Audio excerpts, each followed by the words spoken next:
오늘 우리에게 주신 하나님의 말씀 마태복음 1장 12절에서 17절 말씀입니다. 예루살렘 주민이 바빌론으로 끌려간 뒤에 여고냐는 스알디엘을 낳고 스알디엘은 수룹바벨을 낳고 수룹바벨은 아비웃을 낳고 아비웃은 엘리야김을 낳고 엘리야김은 아소르를 낳고 아소르는 사독을 낳고 사독은 아킴을 낳고 아킴은 엘리웃을 낳고 엘리웃은 엘르아살을 낳고 엘르아살은 mat단을 낳고 mat단은 야곱을 낳고 야곱은 마리아의 남편 요셉을 낳았다. 마리아에게서 그리스도라고 하는 예수가 태어나셨다. 그러므로 그 모든 대수는 아브라함으로부터 다윗까지 열내되요 다윗으로부터 바빌론에 끌려갈 때까지 열내되요 바빌론으로 끌려간 때로부터 그리스도까지 열내되이다. 아멘. 하나님의 말씀입니다. 네, 모두 자리에 앉겠습니다. 자, 오늘은 성탄 주일입니다. 우리의 밝은 모습으로 제스처와 함께 손을 흔들어 주면서 메리 크리스마스 인사하겠습니다. 메리 크리스마스, 메리 크리스마스, 메리 크리스마스. 네, 복된 성탄 되시길 바랍니다. 오늘 크리스마스 이브, 여러분의 플랜이 어떻게 되십니까? 오늘 저녁에 이브 하면 뭔가 굉장히 설렌 그런 기억이 있는데요. 어쨌든 오늘 귀한 주일에 이렇게 함께 예배할 수 있게 되어서 너무나 기쁩니다. 오늘 사실은 성탄 주일이지만 동시에 선한목자교회 재창립 20주년, 즉 교회의 생일입니다. 우리 선한목자교회를 허락하신 하나님께 우리 감사의 박수, 영광의 박수 올려드리도록 하겠습니다. 네, 감사합니다. 오늘 말씀 준비하면서 좀 고민이 됐습니다. 성탄 주일인데 재창립 주일, 기념 주일 예배를 드려야 하므로 어떤 말씀을 드려야 하나 고민을 하다가 하나님께서 지혜를 주셨어요. 공통점이 있는 겁니다. 태어났다. 예수님께서 태어나셨고 교회가 다시 태어났구나. 좀 맞는 말씀이죠. 그런 지혜를 하나 주셨고, 또 하나는 교회의 역사에 교회의 역사든 예수님이 오시는 그 역사든 그리스도 오는 계보가 나오는데요, 역사든 빛과 그림자가 있다는 걸 보게 하셨어요. 빛과 그림자. 정말 영광스러운 날도 있지만 그렇지 못한 날이 있어요. 우리 개인의 역사도 마찬가지죠. 그거를 하나님께서 나누라고 마음을 주셔서 오늘 그것을 좀 나누면서 우리에게 각자에게 또한 주시는 말씀이 무엇인가를 한번 되새겨 듣는 시간 되기를 원합니다. 마태복음 1장은 그리스도의 계보, 예수님이 어떤 계보를 타고 오셨는지가 참 지루하게 나와 있어요. 누가 누구를 낳고 누가 누구를 낳고 쭉 계보가 나옵니다. 크게 3단계로 구분이 돼요. 첫 번째는 아브라함에서 다윗, 그 다음에 다시 다윗에서 바벨론 포로기, 그 다음에 포로기 이후에 그리스도까지 각각 14대씩 14대, 14대, 14대씩 이렇게 해가지고 총 3등분이 되게 됩니다. 근데 이 역사를 가만 보면 이게 역사가 그냥 일직선상 아무런 문제 없이 쭉 온 게 아니고 마치 롤러코스터 타듯이 아브라함 때부터 쭉 시작해서 큰 민족을 이루게 할 거야, 민족을 이루고 이스라엘 민족을 이루고 정점이 있어요. 언제죠? 다윗입니다. 다윗 시대 때 정점을 찍고, 그 다음에 솔로몬이 이어서 조금씩 기울더니 남과 북이 갈라지고 하나님께 징계를 받아서 포로기로 끌려가는, 그러니까 완전 추락을 하게 되는, 굴욕을 당하는 그런 이스라엘 역사가 나와요. 그리고 포로기를 지나고 다시 하나님께서 회복시켜 주셔서 성전을 재건하고 나중에는 그토록 기다리던 예수 그리스도께서 탄생하게 되어지는, 그러니까 이 이스라엘의 역사가, 그리스도의 계보 역사가 이렇게 되어지는 역사를 보게 돼요. 동시에 사실 이런 역사를 보게 되면 여러분, 흑역사는 여러분 감추고 싶잖아요. 누가 이걸 드러내 보이고 싶습니까? 근데 오늘 계보를 가만히 읽어보면 감추고 싶었던 사람들 여기 다 나옵니다. 예를 들면 우리가 읽진 않았는데 3절에 유다는 다말, 이건 무슨 관계예요? 시아버지와 며느리 관계죠. 거기에서 자녀가 나왔어요. 말도 안 되는 얘기죠. 막장 드라마 아닙니까? 그 다음에 쭉 읽다 보면 5절에 라합이 나오죠. 라합은 누구예요? 창녀라고 불렸던 사람 아닙니까? 룻에게서 오벳을 낳았대요. 룻은 누구예요? 모압의 후손 아닙니까? 모압은 누굽니까? 롯이라고 하는 이 아브라함의 조카 딸 둘이 있었는데 그 아빠와 딸 사이에서 나온 후손이 모압이에요. 거기에 룻이 또한 들어가 있어요. 그러니까 이 족보는요 정말 이거 수치스럽고 정말 이건 뭐 성경에 나와서는 안 될 어떤 그런 인물들이 쭉 나와 있단 말입니다. 게다가 아까 다윗 얘기했지만 6절에 보시면 다윗 왕을 낳았다. 다윗은 우리야의 아내였던 남의 아내와의 불륜 관계에서 자녀를 낳았어요. 뭐 아이는 죽었죠. 다음에 태어난 사람이 솔로몬이에요. 그런데 어쨌든 그 솔로몬도 여기에 나와요. 솔로몬을 낳고 뭐 이런 식의 이해가 안 되는 계보가 이렇게 쭉 나온단 말입니다. 그러니까 역사가 흑역사까지 그냥 여기 다 그냥 고스란히 다 기록이 되어 있어요. 사실 우리 개인의 역사를 봐도 여러분 개인의 역사에서 흑역사는 다 지우고 싶죠. 과거의 나의 모습, 나를 알던 사람들 때로 만나기 부담스러울 때 있죠.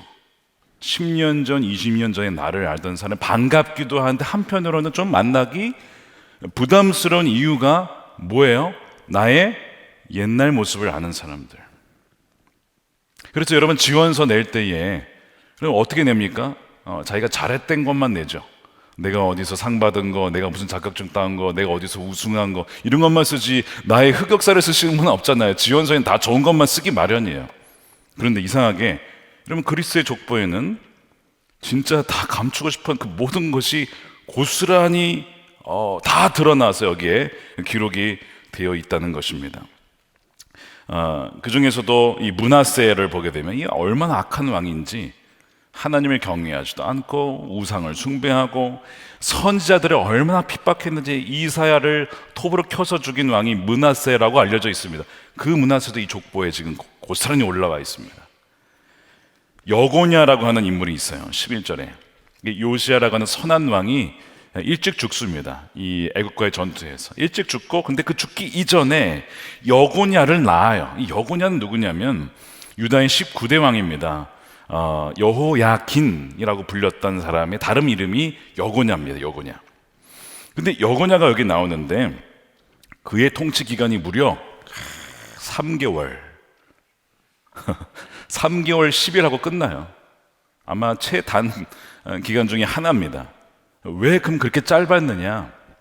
우상 숭배자 중에 우상 숭배자, 완전 우상 중독자였습니다. 바알과 아세라 신상도 모자라서 일월 성신, 태양과 해와 달들과 별들까지도 다 만들어서 섬겼던 이 왕이 여고냐입니다. 하나님이 그를 심판하세요. 여러분 우상 숭배 오늘날 이렇게 막 조각 만들어서 섬기는 사람은 없죠. 그런데 우리 마음이 뭐라고요? 우상 공장이라고. 어떤 성공, 성취, 명예, 돈, 권력 얼마나 많은 우상물이 많습니까? 그 우상을 숭배했던 이 여고냐 하나님이 징계하셔서 바벨론에 의해서 예루살렘 함락하게 하시고 결국에는 그걸로 끝나지 않고 여고냐와 그 주위에 있었던 정치인들, 영향력 있던 사람들 다 잡아다가 바벨론으로 끌고 가십니다. 심판을 받은 거예요. 그게 여고냐예요. 근데 그 여고냐가 그대로 여기에 기록이 되어 있어요. 11절에 여고냐 나와 있죠. 우선이 여고냐를 낳고 12절에 바벨론으로 끌려갔다는 얘기도 나오고 그리고 또 여고냐가 나와요. 하나님의 역사 기록은 참 이해가 잘 안 됩니다. 왜 이런 수치스러운 이름을 여기다 넣어가지고 그 존귀하신 그리스도의 족보에 여고냐를 넣냐 이거예요. 막 토론했으면 이 사람은 좀 뺍시다 뭐 이랬을 거라고요. 빼자고. 이 사람 빼자고. 안 맞잖아요. 그리스도의 이 가문의 이 수치 아닙니까? 이건 지워야죠, 이 사람은. 근데 그대로 나오고 두 번이나 나와요. 어두운 역사를 감추고 싶은 것은 사실 우리 교회도 마찬가지입니다. 우리가 재창립 20주년이라고 했어요. 그럼 왜 창립을 안 하고 왜 재창립을 기념을 할까요? 첫 번째 이유는 20년 전에 이름을 바꿨기 때문에 그렇습니다. 선한 목자교회, 진짜 이름 잘 지었죠. 선한 목자교회, 생각만 해도 막 선한 목자 대신 주님 막 생각이 나잖아요. 그래서 우리가 기념을 하는 건가요? 두 번째는요, 교회 흑역사가 있었어요. 그러니까 그거를 드러내게 되면 창립을 얘기해야 되는데, 그러면 그 전에 무슨 역사가 있었지? 말해야 되잖아요. 이거 껄끄러운 거야. 재창립을 합시다. 이런 배경이 어느 정도 있었던 거예요. 그러니까 이스라엘 역사랑 굉장히 비슷한 것이죠. 우리에게도 드러내기 쉽지 않은 역사가 있었던 건데 성경이 이것을 다 드러냈으니까 우리도 드러내되 그 안에 담긴 하나님의 의미가 무엇이냐, 우리에게 주신 그것을 알아야 된다는 것이죠. 39년 전에 이 교회 원래 이름은 믿음의 집교회였습니다. 길동이라는 곳에, 그런 곳이 있나 봅니다. 길동, 성내동 그 근처에, 거기에서 시작이 됐어요. 개척한 지 얼마 안 됐는데 사람들 막 몰려들어가지고요, 6년 만에 거기가 꽉 차가지고 어디로 옮겼냐면 대치동에 숙명이었고 강당, 강당 크죠? 거기에 이제 모여서 예배를 드린 거예요. 근데 그 강당도 금세 차가지고, 야, 우리가 교회를 지어야겠네, 어떡하지? 한번 땅을 좀 넓은 데 알아보자라고 알아본 데가 어디예요? 복이 있는 우물 복정동, 그게 여기입니다. 여기를 막 파기 시작한 거예요. 우물 파듯이. 그래가지고 복정동에 지어가지고 우리가 한번 우물 파듯이 파자 이래가지고 판 거라고 누가 믿는 사람이 있는데, 그건 아니고요. 어쨌든 파가지고 여기를 1994년에 7월 30일에 기공 예배를 드려요. 민족 성전. 하나님께서 민족 성전으로 세우셨다. 그래서 건축을 막 하는데 짓다가 얼마 안 돼서 중단이 됩니다. 재정이 부족해졌고, 또 한 가지, 리더십의 부재, 갈등. 그래서 한동안 담임 목사님이 안 계시는 어두운 터널의 기간, 성도들이 서로 싸우고 갈등하고 그런 기간이 있었어요. 그것이 2003년 초, 중반 이런 기간입니다. 이 본당 완공 못하고 그렇게 지나가는 거예요. 그러다가 2003년 11월 16일에 무슨 일이 벌어졌는지 아십니까? 유기성 원로 목사님이 부임하셨어요. 담임 목사로. 그때 오신 겁니다. 좋은 일이죠. 그리고 다음 달 12월 28일에 서남목자교회 재창립 예배를 6층 글로리 홀에서 드린 거예요. 저도 그 당시에 20년 전에 멀티미디어 간사로 부임을 해서 카메라 잡고 있었습니다. 그래서 그 상황을 제가 찍었습니다. 재창립 예배를 제가 찍었습니다. 어쨌든 그때 예배 상황을 아직도 기억을 하고 있어요. 근데 이 교회 역사도 굴곡이 있었어요. 롤러코스터 타듯이 올라갔던 시기에 추락했던 시기, 이런 시기를 겪게 되었죠. 본문으로 돌아오게 되면 이 성경에 그리스도의 계보의 그림자 역사, 흑 역사를 하나님 그대로 기록하셨습니다. 왜일까요? 인간은 다 타락하고 연약하고 넘어지고 스스로는 절대 구원할 수 없는 존재다라는 것을 먼저 보여주신 거예요. 사람은 온전하지 못하다는 것이죠. 그런데 하나님은 그럼에도 불구하고 하나님의 약속을 지키시고 하나님의 뜻을 성취하신다는 거예요. 사람의 연약함이 하나님의 역사를 막을 수는 없다라는 것을 보여주고 있습니다. 그러면서 이제 11절, 12절을 보게 되면 이제 여고냐가 바벨론 포로로 끌려갔잖아요.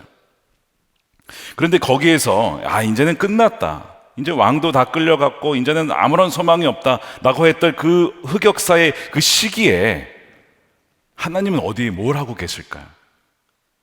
많은 사람들이 하나님 떠나갔다, 이제 하나님은 버렸다라고 할 때 하나님은요, 바벨론에도 계셨습니다.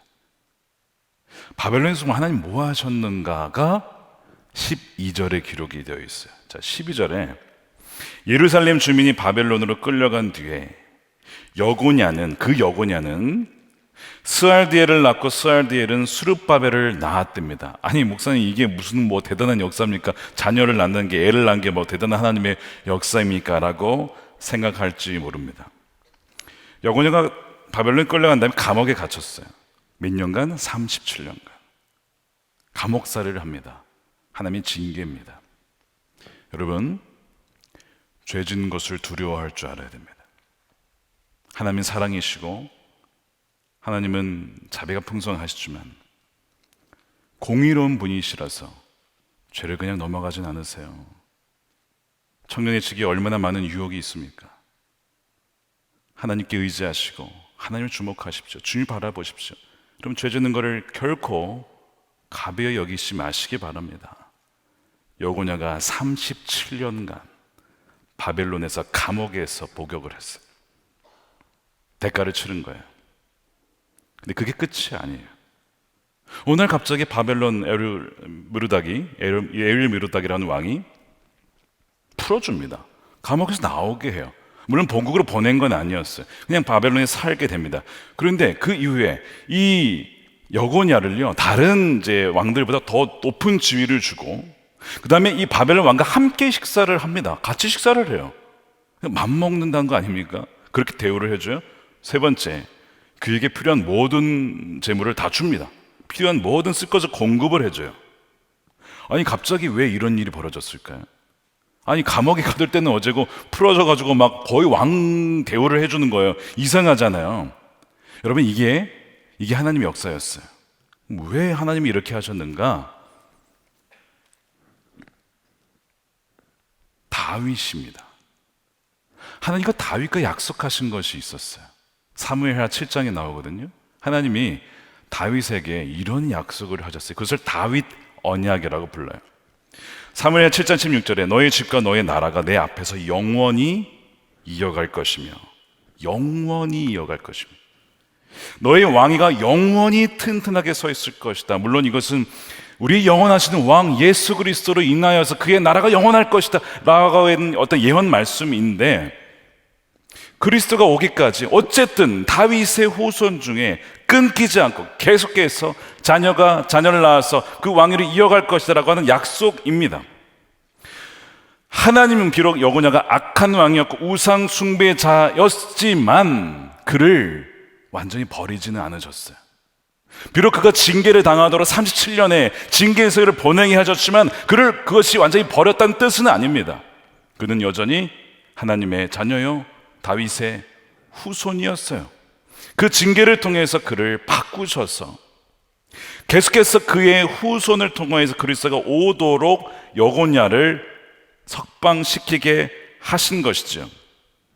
어둠과 흑 역사 속에서도 하나님의 역사는 계속 진행되고 있었고, 나는 이제 망했다, 내 인생 끝났네, 다음 생에나 다시 해볼까라고 하는 말, 이번 생에는 걸렀어라고 할 그때에 아니라는 거예요. 여고녀의 그 가문은 하나님의 은혜로 여전히 충만한 가문이었어요. 하나님 은혜가 다 메말라 버렸어 라고 하는 그때에 하나님은 그를 석방시키시고 어떻게 하세요? 자녀를 낳게 하셨다고요. 그 자녀를 낳게 하셔서 누굴 낳느냐? 마태복음 1장 오늘 12절이죠. 여고냐는 스알디엘을 낳고 스알디엘은 스룹바벨을 낳았는데 어디서요? 바벨론에서 낳았어. 바벨론에서 태어난 손자가 스룹바벨입니다. 스룹바벨은 누굽니까? 나중에 바벨론 포로가 끝나고 1차 포로 그 귀환을 할 때 그 모든 사람들을 이끌고 유다로 데려왔던 지도자입니다. 유다의 총독이 된 사람이에요. 그 사람의 할아버지가 누구라고요? 그 악한 여고냐의 손자가 그 스룹바벨, 전혀 매치가 안 되는 것 같은데 하나님은 그 여고냐의 후손에게 은혜를 베풀어 주셨어. 자비를 베풀어 주셨어. 그의 모든 죄악에도 불구하고 그의 허물을 다 덮어주시고 새롭게 바꾸셨어. 그의 후손을 통해서 계속해서 다윗과 약속하셨던 그 언약, 여러분 약속과 언약은 좀 달라요. 언약은 하나님께서 약속하시고 도장 찍는 거예요. 무슨 뜻인지 아시겠어요? 내가 반드시 이룰 거야. 이거는 그게 언약입니다. covenant. 단지 promise가 아니라고요. 내가 반드시 이루는 거야. 그래서 여고냐의 후손을 통해 스룹바벨이 그렇게 돌아와서 성전을 재건하는 겁니다. 여러분, 제가 잠깐 여기서 하나님의 은혜가요 우리의 삶에 항상 있으면 여러분 기억하시기 바랍니다. 여러분들이 오늘 이 족보를 역사로 볼 수도 있지만 누가 누구 낳고 이 1장 전체 족보를 여러분의 개인 인생사의 굴곡이라고 한번 생각해 보세요. 나에게도 다윗과 이 간음을 했던 이 흑역사가 있었고, 나에게도 므낫세와 같은 그런 정말 하나님께 정말 부끄러운 그 우상 숭배했던 시절이 있었고, 여고냐와 같은 시절이 있었고, 뭐 그런 나의 흑역사가 있었지만, 그런 하나님 나를 잘라버리지 않고 포기해버리지 않고 끊어버리지 않고 계속해서 하나님의 자비의 은혜로 나를 지금까지 인도해 주셨구나 하는 것을 여러분 깨달았으면 참 좋겠어요.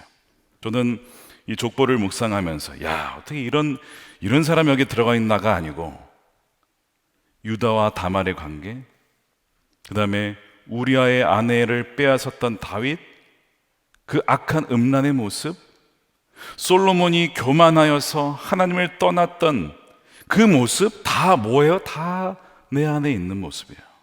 다 우리 안에 있는 모습이에요. 그래서 하나님이 버렸다고요? 아니요. 비록 징계는 있었지만 버리지 아니하시고 누구를 보내십니까? 예수 그리스도를 보내줬어. 너 자신으로는 절대 희망이 없어. 죄에 빠졌다가 일어났다가 또 빠지고 죄에 넘어지고 그럼에도 불구하고 우리를 포기하지 않고 예수 그리스도를 보내줘서 저희의 죄에서 우리를 구원하시려고 보내셨다는 거잖아요. 그러니까 크리스마스가 얼마나 은혜가 되는지, 주님 저를 버리지 아니하시고 나를 구원하시기 위해서 하나님의 아들 예수 그리스도를 저에게 구원의 선물로 보내주셨으니 주님이 얼마나 감사한지 모릅니다. 하나님을 찬양합니다. 이게 크리스마스의 선물이잖아요. 로마서 5장 15절에 이런 말씀이 있어요. 한번 우리 함께 읽어보겠으면 좋겠습니다. 5장 15절 시작.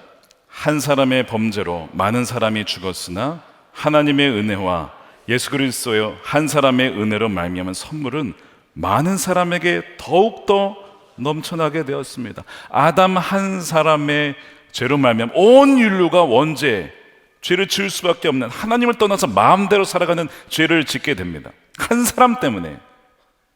그런데 그 한 사람, 두 번째 아담이신 예수님의 그 순종, 십자가의 순종으로 인해서 이제 누구든지 그를 믿는 자마다 멸망하지 않고 영생을 얻게 되어지고, 이제는 죄의 유혹은 받을 수 있지만 굴복하여 종처럼 지내는 그 일은 이제는 끊어지고, 십자가의 권세로 이제는 주님과 동행하는 삶을 살게 되어지는 그 은혜를 주셨다는 거예요. 왜요? 우리의 죄보다 하나님의 구원의 은혜는 비교할 수 없이 훨씬 더 크고 풍성하기 때문에 그렇습니다. 스룹바벨이 돌아와서 어려운 환경 속에 재정도 부족하고 노동력도 별로 없고 반대한 사람도 많았지만 하나님께서 그를 기름 부어 주셔서 스룹바벨을 통하여서 성전을 재건시키십니다. 그것이 스가랴 4장 8절이에요. 주님께서 나에게 말씀하셨다. 스룹바벨이 이 성전의 기초를 놓았으니 그가 이 일을 마칠 것이다. 이 교회의 기초가 누구십니까? 예수님이십니다. 이 교회를 온전히 완성시키시고 하나님만 기뻐하며 예수 그리스도만 따라가는 하나님 백성들을 만드실 분 누구십니까? 그리스도시죠. 그 말씀을 하고 있는 것입니다. 결국 주전 516년에 성전을 완공을 해요. 그리고 그 스룹바벨은 사라져요. 여기서 역사에서 사라지고, 그 다음에 그의 계보가 계속 이어져서 그리스도가 우리에게 오시는 거죠. 16절에 야곱은 마리아의 남편 요셉을 낳았다. 마리아에게서 그리스도라고 하는 예수가 태어나셨다. 아브라함에게 그토록 옛날부터 약속하셨던 너의 후손이라고 했던 그 후손이 바로 예수 그리스도죠. 갈라디아서 3장 16절 이것 함께 읽겠습니다. 시작. 그런데 하나님께서 아브라함과 그 후손에게 약속을 말씀하실 때에 마치 여러 사람을 가리키는 것처럼 후손들에게 말씀하시지 않고 단 한 사람을 가리키는 뜻으로 너의 후손에게 라고 말씀하셨습니다. 그 한 사람은 곧 그리스도이십니다. 아브라함 때부터 약속하셨던 그 후손, 복수로 말하지 않고 단수로 말했어요. 왜 단수지? 후손이면 복수로 말해야 되는 거 아닌가? 단수로 말한 이유는 바로 그 후손은 바로 예수 그리스도를 말하는 것이었어요. 너의 후손을 통해서 예수 그리스도가 오실 건데 그가 백성들을 하나님께로 인도하고 구원할 것이다. 그 약속하셨던 오랜 약속의 성취가 바로 예수님이죠. 그러니까 이 마태복음에 수많은 이런 엮이는 가정의 사람들과 정말 하나님을 떠나고 막 타락했던 사람들마저도 다 기록된 이유가 사람으로서는 아무런 가망이 없다는 거예요. 우리의 개인의 역사로도 볼 수 있다고 말씀을 드렸어요. 아, 나는 정말 하나님께 소망이 없는 자구나. 나는 정말 버림받은 자구나. 나는 정말 쓰임받을 수 없겠구나. 나 같은 자를 하나님이 어떻게 쓰시겠어? 라고 하는 그때 완전한 절망의 연속에 그 마지막에 누가 왔다는 겁니까? 그리스도가 오셨다고요. 우리에게 하나님께서 주님을 보내셨어요. 너로는 안 되는데 주님으로는 된다. 너는 죽고 예수를 살면 너는 나의 완전한 새로운 자녀가 되는 거야. 그 예수 그리스도를 보내주셨다는 것. 그러니까 이 성탄의 은혜가 얼마나 큰지 몰라요. 나를 포기하지 못한다는 뜻이니까. 여러분 혹시 좌절하셨습니까? 실패 때문에, 반복되는 실패와 넘어짐 때문에 아, 나는 안 되나 보다. 제가 기도 제목을 가끔 받아요. 우리 청년들 또 이런 젊은이 교회 기도 제목을 보면요, 좌절이 많고 우울증도 있고요, 실패 때문에 저는 안 될 것 같습니다, 이런 청년들이 참 많아요. 근데 여러분 오늘 말씀 꼭 기억하십시오. 이렇게 유다와 다말의 관계부터 다윗의 이런 타락했던 모습부터 해서 솔로몬, 므낫세, 여고냐 이런 인물들 다 있었지만 하나님은 이들을 버리지 않고 예수 그리스도를 보내주셔서 하나님의 백성으로 삼으셨다는 것, 그것은 우리도 동일하게 우리는 절대 포기하지 않는다. 주님이 여러분들을 절대 포기하지 않는다는 것. 포기하려고 그랬으면요 여고냐에서 끝났을 거예요. 아, 여고냐 안 되겠네, 끝, 거기서 끝났을 텐데 계속해서 이어진다는 얘기는 우리에게도 동일하게 하나님의 은혜는 끝이 없다라는 것. 여러분 이것을 꼭 믿는 여러분들이 되시기를 축복합니다. 소나목자교회 역사를 보니까 그 전에 참 어려웠던 시기가 있었어요. 여기 정말 시커먼 카타콤과 같은 그런 곳이었습니다. 춥고 어둡고 하나님 임재 느껴지지 않고 많은 사람들이 아, 여기는 끝났어, 떠나갔어요. 하나님이 정말 떠나셨나 생각이 들 정도로. 근데 하나님은 여기를 포기하지 않으셨어요. 왜 그랬을까? 몇몇이긴 하지만 이 차가운 시멘트 바닥에 무릎 꿇고 금식하며 눈물로 기도했던, 하나님께 간구했던 사람들이 있었습니다. 하나님은 그 사람들을 봐서라도 여기를 포기할 수가 없었어요. 소돔과 고모라는 왜 망했습니까? 그들이 타락해서 망했습니까? 아니요, 의인 10명 없어서 망한 거잖아요. 10명만 있었으면 그 도시 망하지 않았다고요. 그럼 10명만 있어도 안 망하는데 여기에 한 수십 명이 있었거든요. 수십 명이 와서 기도하는데 어떻게 이 교회를 포기하냐고요. 하나님이 그들의 기도를 들으시고 응답하셨어요. 정말 놀랍게 역사하셨는데, 그 지난 청남지방 그 연합집회 강사로 오신 김성애 목사님이 육성 올라 목사님 동기십니다. 동기들이 다 와가지고 2003년 12월에 기도하겠다고 이 본당에 딱 들어왔는데, 여러분 이제 이 본당 그 당시 보면요, 이 지금보다 더 넓게 보여. 이 유아실까지 다 터져 있었기 때문에 굉장히 넓은데 시멘트의 시커먼 어둠에 들어가자마자 압도를 당한 거예요. 이분들이 다 아무 말을 못한 거예요. 왜 말을 못했을까? 이거는 불가능하다. 미안하지만 이건 불가능하다. 남아있는 성도들이 얼마 없는데 이 수백억을 어떻게 짓냐고. 그 상황에 압도가 돼서 아무런 말도 못한 채 기도는 해야겠는데 믿음은 일어나지 않는데, 근데 그 당시에 누군가가 한 분이 감사를 했어요. 하나님, 사람으로서는 할 수 없으니 감사합니다.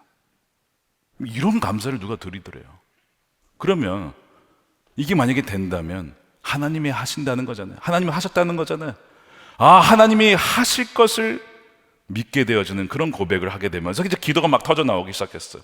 그 중에 한 분이 나중에 이런 기도를 했답니다. 하나님, 지금은 텅 빈 성전 같지만 저 밑에서부터 이 언덕, 이 교회가 아까 언덕이잖아요. 언덕에까지 마치 이 보스라의 이 풀에 먹던 그 양떼들이 올라오는 것처럼 하나님의 백성들을 보내주십시오라고 기도를 하셨어요. 근데 그 말씀이 미가서 2장 12절을 근거로 한 말씀이거든요. 기도거든요. 이런 말씀입니다. 미가서 2장 12절에 야곱아, 내가 반드시 너희를 다 모으겠다. 남아있는 이스라엘 백성을 다 모으겠다. 내가 너희를 우리로 돌아보는 양떼처럼 모을 거야. 양떼로 가득 찬 초장같이 너희의 땅이 다시 백성으로 가득 찰 것이다. 이 말씀을 바탕으로 말씀 기도로 하나님께 기도한 거예요. 그때 이 자리에서요. 그리고 20년 지났어요. 지금 어떻게 됐어요? 채우고도 모자라서 또 채우고도 모자라서 또 채우고도, 하나님이 약속보다 그 이상을 하나님이 역사하셨잖아요. 그러니까 무슨 고백이 나오는 거예요? 그 당시에 이건 사람 못한다, 이거 사람으로는 불가능하다. 그럼 뭘 했다는 거예요? 하나님이 살아계시다, 하나님이 하셨다 라고 고백하게 되는 것이죠. 기도응답 이것만이 아니라 오랜 기도가 뭐였냐면 이 건축 헌금이었잖아요. 200억이 넘었었거든요. 그리고 뭐 중간에 이거 뭐 하늘꿈학교 뭐 비용은 거기서 됐지만 뭐 우리 사택에 뭐 엄청 비용이 더 늘어나가지고 진짜 많았거든요. 그런데 올해 바로 12월에 그 모든 건축 부채를 다 갚았어요. 12월에 이제 박수 쳐야 됩니다. 이때는 모든 부채를 다 갚았어요. 이제 빚이 없어요. 하나님께서 다 갚도록 부채의 노예에서, 성경 말씀에 잠언 22장에 빚지면 누구의 종이에요? 빚쟁이 종이 된다고 했는데 그 종에서 풀어 주신 것이죠. 또한 감사한 것은 하나님이 이 교회에서 가정을 회복시키시고 또 가정을 이루게 하시고 그런 놀라운 가정을 회복시키는 일들을 이루셨습니다. 아마 그 하나 이야기를 나누고 마치려고 합니다. 우리 사랑부 이야기예요. 가정의 허락을 받고 나눕니다. 학생 중에 직접 장애를 가진 13세 하은이라고 하는 여학생이 있어요. 그 학생이 작년 말에 사랑부에 등록을 했습니다. 그 사랑부의 그 한 어머니가 이 학생이 아버지를 만났는데 왜 만났냐면 이 아버지가 이 아이를 바깥에서 이 장애인 치료센터에서 혼자 돌보고 있는 모습을 보고 우리 교회에 사랑부가 있으니 한번 와보세요 이렇게 초청을 해서 이 가정이 오게 된 겁니다. 우리 교회에. 근데 왔을 때 이 가정이 어떤 상황이었냐면 이혼 가정이었어요. 왜 이혼을 했을까요? 장애 아이를 기르면서 그로 인한 부부간의 갈등. 여러분, 장애 아이를 기른다는 거 상상이 되십니까? 어려운 일이죠. 힘든 일이죠. 그것 때문에 어쨌든 이혼 가정이었어요. 아버지가 나름 이 아이를 포기하지 않고 자기가 일을 해야 했지만 그 가운데서 지방 출장 가면서도 이 하은이를 돌보려고 하는 그 전전긍긍하며 참 힘들게 돌보았어요. 우리 교회에 와서 이 사랑부에 여러 가지 돌봄 서비스가 있습니다. 그걸 받으면서 이분이 많이 회복을 합니다. 또한 중보기도 팀에서 이 가정을 위해서 도와주고 아버지를 위해 도와주는 선생님이 있었고 이 하은이를 또 도와주는 선생님이 따로 있었고 이렇게 이 가정이 회복될 수 있도록 기도하면서 섬긴 거예요. 그러면서 이 하은이가 처음 왔을 때는 얼굴이 참 어둡고 쉽지가 않았습니다. 점차 미소를 회복해 가는 겁니다. 그러면서 얼마 전부터 몇 개월 전부터 이 하은이 엄마가 가끔 우리 교회에 오셨어요. 그러다가 지난 9월 장애인 주일에는 하은이가 참여하는 사부 예배 엄마가 진짜 예배에 오셨습니다. 그러더니 얼마 전에 이런 소식이 선생님에게 왔어요. 아버님으로부터 온 소식이에요. 하은이한테 참 기쁜 소식입니다. 온 가족이 다시 한 집에서 살 것 같습니다. 기도해 주신 덕에 하은이 가족이 다시 결합을 합니다. 교회의 사랑과 섬김과 기도를 통해서 갈라섰던 가정이 다시 재결합을 할 수 있도록 하나님이 역사해 주셨어요. 그 하은이를 돌봤던 고등학교 선생님이 한 명 있는데 그 선생님이 이 사건을 보면서 저에게 이런 얘기를 했습니다. 사랑부 교사로 섬기는 일은 정말 보람이 있습니다. 교회가 얼마나 중요한지를 알게 되었어요. 처음에 만난 하은이 잘 웃지도 않고 우울해했는데 지금은 너무 잘 웃고 언니 하면서 달려와서 안기면 그렇게 기쁘고 예쁘고 보람이 됩니다. 하은이 가정 깨진 소식을 듣고 마음이 참 아팠고 그 가정을 위해서 많이 기도했어요. 근데 이번에 다시 재결합한다라는 소식을 들으면서 교회가 깨어진 가정을 다시 합치게도 할 수 있는 곳이구나. 교회가 얼마나 소중한 곳인가. 세상 어디에서도 하지 못하는 그 일을 교회가 하는구나. 교회가 얼마나 소중한지를 깨닫게 되었습니다. 라는 그 간증을 저한테 해 주었습니다.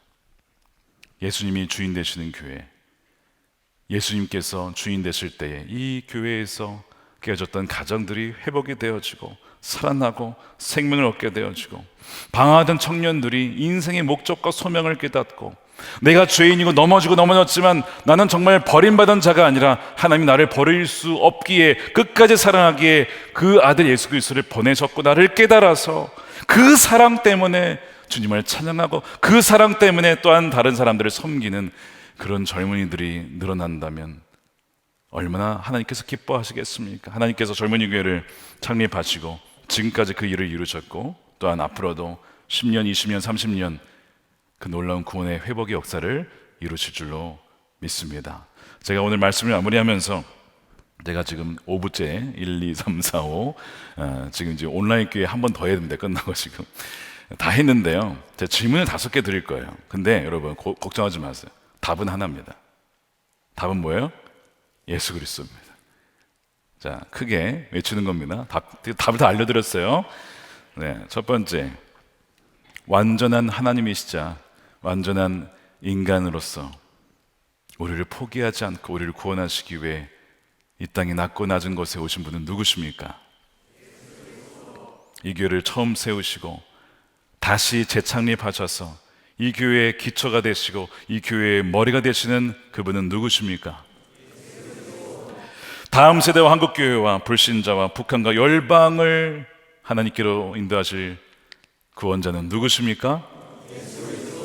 임마누엘, 지금도 우리와 함께 하시고 앞으로도 영원히 우리와 함께 하시며 떠나지 아니하실 우리의 왕, 그분은 누구십니까?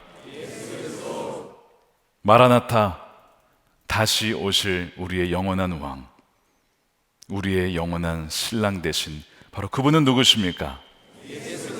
우리 주님이 우리의 영원한 소망입니다.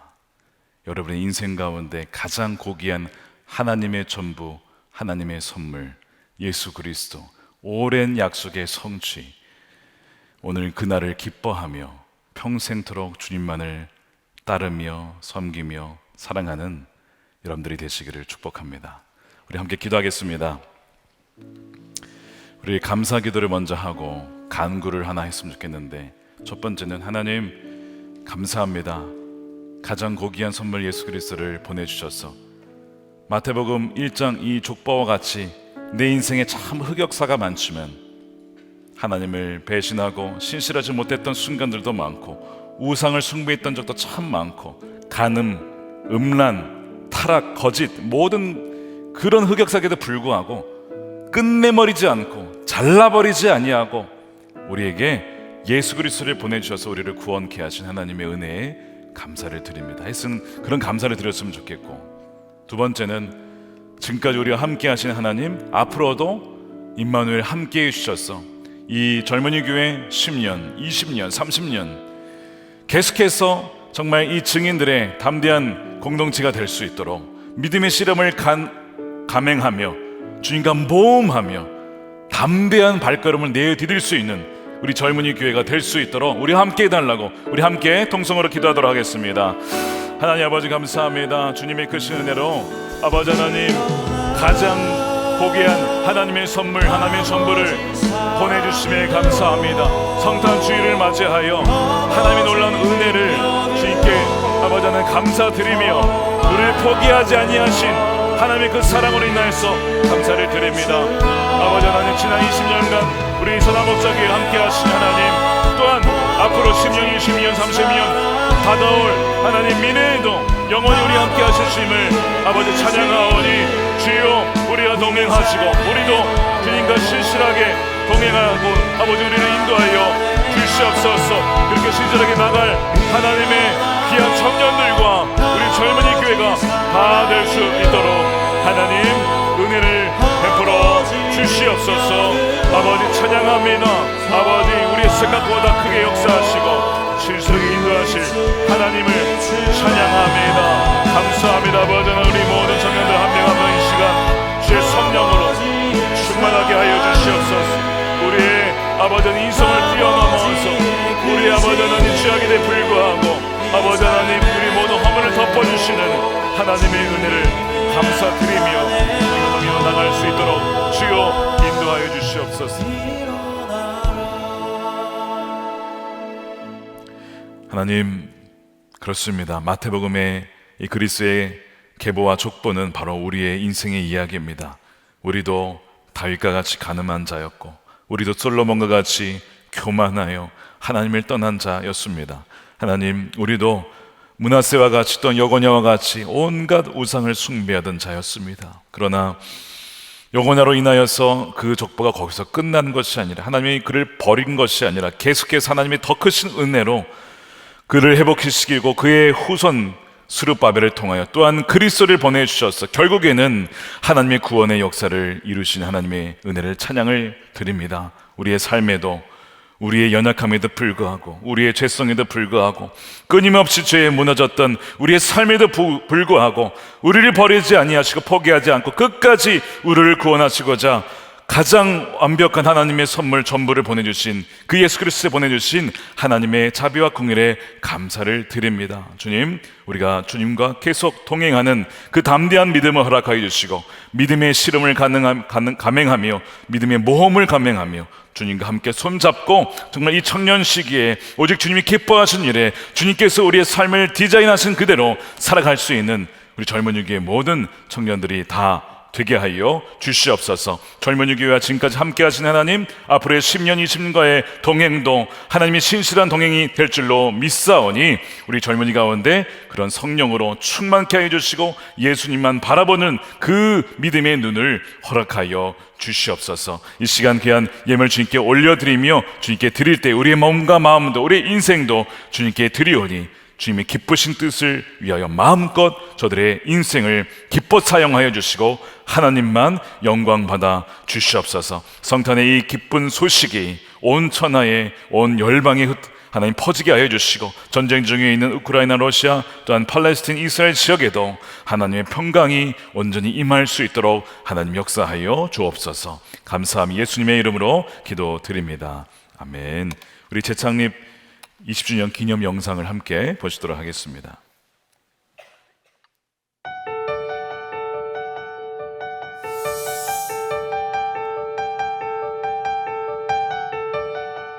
(39년) 전 시작된 믿음의 집을 2003년 선한목자교회로 재창립하고 20년이 지났습니다.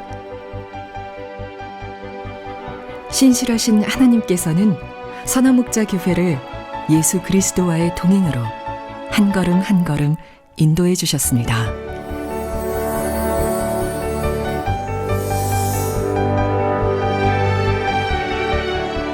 (30대) 후반 예수님의 사람 제자 훈련과 예수님과 동행하는 훈련을 받으며 주님과 함께 출근하고 결정하기 전 예수님께 묻고 예수님의 마음으로 가족들을 대하게 되었습니다.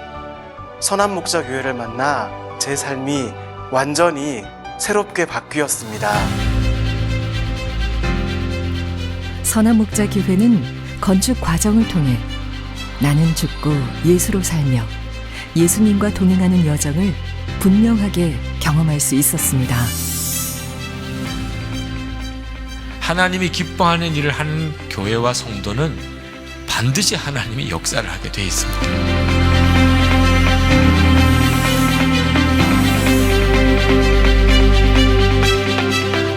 2005년 건축비 융자가 해결되어 본당 건축이 겨우 시작됐을 때 일본 형제교회에서 긴급하게 건축비 5억 원 지원 요청이 들어왔습니다. 예수님이 이끄시는 교회, 예수 안에 하나 된 교회로서 과감하게 은행빚을 내어서 보내드렸습니다. 2008년 건축 헌금이 급격히 줄어들었지만 교회는 오히려 건축 헌금을 기뻐하는 성도들만 모이는 교회사랑 기도의 밤을 시작했습니다. 금융위기 상황에서 건축 헌금을 어렵게 드리고 있는 성도들을 위해 교회 재정에서 이자를 부담하고 건축 헌금으로는 원금을 상환하자는 결정을 어렵게 내렸습니다. 이렇게 결정한 다음에부터 오히려 원금 상환이 더 늘어나는 계기가 되었습니다. 커다란 예배당에 아직 빈자리가 많던 시기, 주님은 이웃의 어려운 교회들을 돌아보라고 하셨습니다. 교회 학교 교육 공간이 절실했지만 교회는 먼저 탈북 청소년 대안학교인 하늘꿈학교를 위한 부지 기증과 건축을 결정했습니다. 다음 세대를 위해 한 마음으로 지금의 비전센터를 건축하기로 결정했습니다. 건축 부채가 아직 많이 남아있는데도 성도들의 기도와 헌금이 이어졌고 헌물도 드려졌습니다. 2021년 5월 코로나의 한복판에서 비전센터가 전액 헌금으로 완공된 것입니다.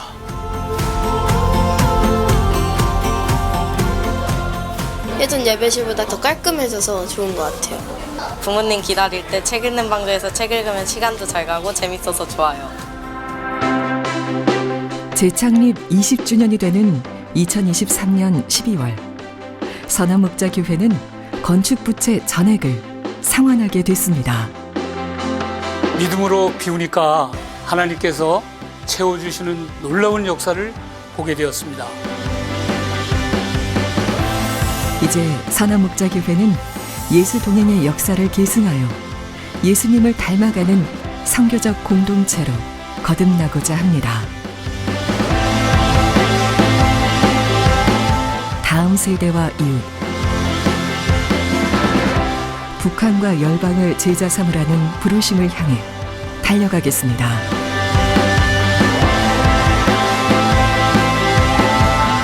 세대와 세대를 이어 한 사람 한 사람을 예수님과 동행하는 예수님을 닮은 제자로 세워가겠습니다.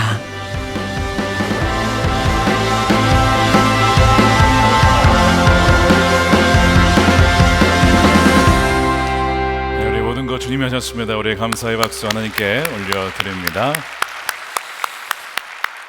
네, 우리 다 같이 일어나셔서 함께 찬양하겠습니다.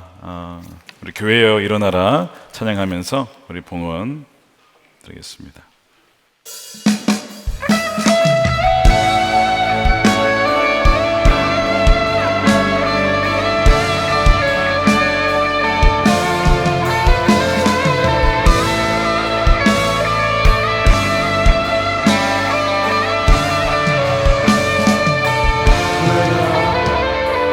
교회여 일어나라 주께서 부르시니 두려움과 실패 내려놓고 교회여 일어나라 교회여 일어나라 주께서 보내시니 우리를 부르신 삶의 자리에서 교회여 일어나라 우린 세상의 빛 하나님의 편지 주의 교회 통해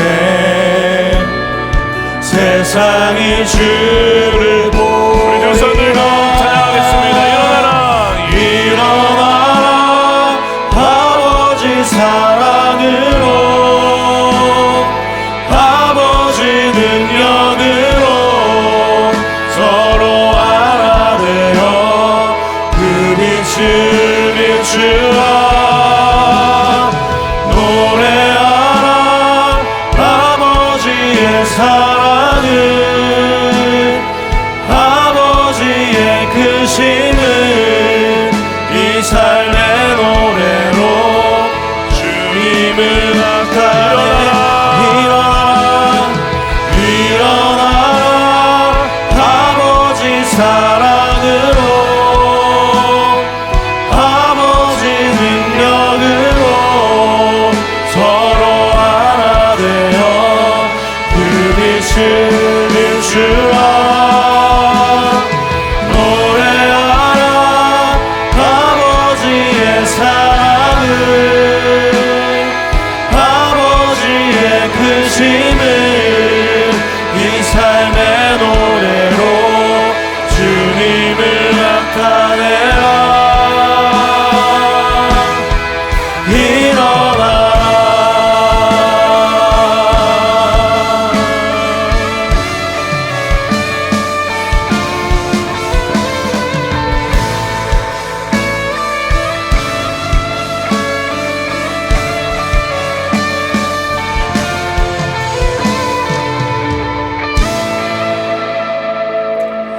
기도하겠습니다. 이제는 우리의 영원한 왕 되신 예수 그리스도의 크신 은혜와 아버지 하나님의 풍성하신 사랑과 자비하심과 우리와 늘 함께 하시는 성령님의 감화감동 내주하심이 재창립 20주년 예배와 성탄 주일을 드리며 하나님께 다시 한번 자신을 올려드리며 주님과 동행하기로 결단하는 사랑하는 모든 젊은이 교회 지체들 가운데, 저들의 삶 가운데, 저들의 인생과 미래 가운데 영원히 함께 하시기를 간절히 축원하옵나이다.